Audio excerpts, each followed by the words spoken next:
चलिए बड़ी खबर देखिए, बॉम्बे हाईकोर्ट का बड़ा फैसला, मुस्लिम महिलाओं को राहत दी है, तलाक के बाद भी पूर्व पति से ले सकेंगी भरण पोषण। जी हाँ दोस्तों, हाल ही में एक केस की सुनवाई करते हुए बॉम्बे हाईकोर्ट ने कहा कि 3 तलाक कानून खत्म होने के बाद से मुस्लिम महिलाओं के हक में कई सारे फैसले लिए जा रहे हैं। और अब बॉम्बे हाईकोर्ट ने केस पर टिप्पणी करते हुए कहा कि कोई भी तलाकशुदा मुस्लिम महिला अपने पूर्व पति से बिना किसी शर्त के भरण पोषण पाने की हकदार होती है। वह कोर्ट में भरण पोषण भत्ता पाने के लिए क्लेम भी कर सकती है। चलिए बड़ी खबर है, खराब दवाइयां वापस बुलाने पर ड्रग्स अथॉरिटी को बताना होगा। सरकार की तरफ से कंपनियों से कहा गया कि WHO के स्टैंडर्ड से टेस्ट करें। देश के स्वास्थ्य मंत्रालय ने फार्मास्यूटिकल कंपनियों के लिए नई गाइडलाइंस का नोटिफिकेशन जारी किया है। जो दवा बनाने वाली कंपनियां होती है ना, उनके लिए ये कुछ नए नियम जारी किए हैं, जिसके तहत कंपनियां अगर किसी ड्रग को वापस बुलाती हैं तो उन्हें लाइसेंसिंग अथॉरिटी को इस बारे में जानकारी देनी होगी। मतलब मान लीजिए मार्केट में अगर खराब क्वालिटी की ड्रग्स दवाई बाजार में उतार दी और उसको वापस अगर उसके दुष्प्रभाव सामने आने के बाद मेडिकल से वापस उसको कलेक्ट करना है तो फिर सरकार को इस बारे में नोटिफाई करना होगा। और साथ ही दवाओं की टेस्टिंग WHO और अन्य ग्लोबल स्टैंडर्ड के मुताबिक होगी। हाल ही में आपको पता होगा कफ सिरप वगैरह को लेकर भी मसला बना था। सरकार ने 4 साल से कम उम्र के बच्चों के लिए एडवाइजरी जारी करते हुए बच्चों को ये दवाइयां न पिलाने की चेतावनी भी दी थी। तो उसके बाद सरकार ने अब ये और नई गाइडलाइन जारी की है, जिसके बारे में डिटेल जानकारी आप देख सकते हैं। चलिए अगली बड़ी खबर देखिए, अमेरिका में हवा में विमान का एक दरवाजा उखड़ गया।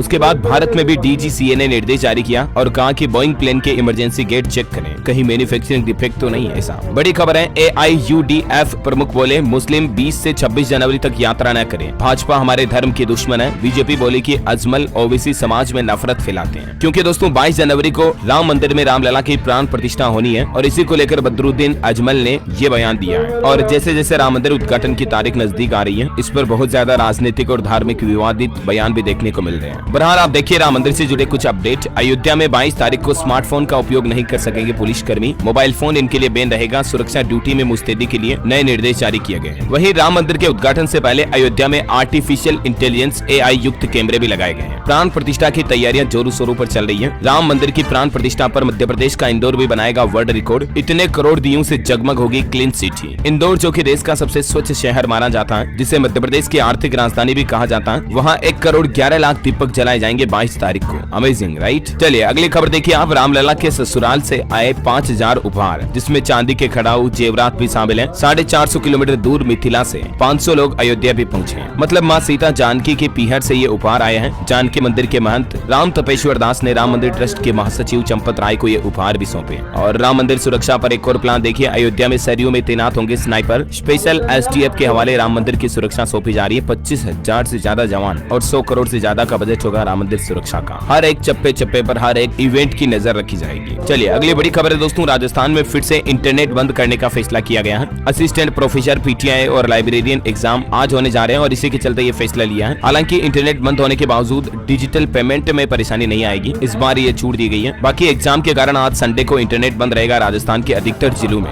जहाँ भी परीक्षा केंद्र बने हुए हैं वहाँ तो सुबह 8 बजे से लेकर दोपहर 2 बजे तक नेट बंद रहेगा। परीक्षाओं में नकल रोकने के प्रयास के चलते भजनलाल सरकार की तरफ से ये आदेश जारी किए हैं। आज RPSC 3 पेपर आयोजित कराएगी। टोटल 3 लेयर में शील्ड होंगे प्रश्न पत्र और पेपर लीक रोकने के लिए राज्य की सभी एजेंसियों को भी अलर्ट जारी किया है। चलिए अगली बड़ी खुशखबरी है, भारत के लिए बड़े गर्व की बात देखिए, इसरो को एक और बड़ी कामयाबी मिली है। सूर्ययान मिशन आदित्य L1 कक्षा में स्थापित हुआ। भारत की पहली सौर वेधशाला आदित्य L1 अंतिम कक्षा में पहुंच चुकी है। देश के प्रधानमंत्री नरेंद्र मोदी ने भी इसरो को बधाई देते हुए कहा कि मानवता के लिए विज्ञान की नई सीख को बढ़ाना जारी रखेंगे। टोटल 126 दिन तक चला यह सफर। पृथ्वी से तकरीबन 15 लाख किलोमीटर दूर सूर्य के L1 पॉइंट पर यह आदित्य L1 अगले 5 साल तक सूर्य की स्टडी करेगा, जिसमें सौर तूफान और सूर्य के अलग अलग ग्रेविटेशनल फोर्स इन सभी की स्टडी की जाएगी। 2029 तक आदित्य L1 एक्टिव रहकर अपना काम करेगा। और भारत की सफलता के मौके पर इसरो प्रमुख बोले कि एक लंबी यात्रा का अंत हुआ, जैसा अनुमान लगाया था बिल्कुल वैसे ही सफलता मिली है। चलिए अगली बड़ी खबर देखिए, राजधानी दिल्ली से आंकड़ा आ रहा है कि प्रति व्यक्ति आय में 14%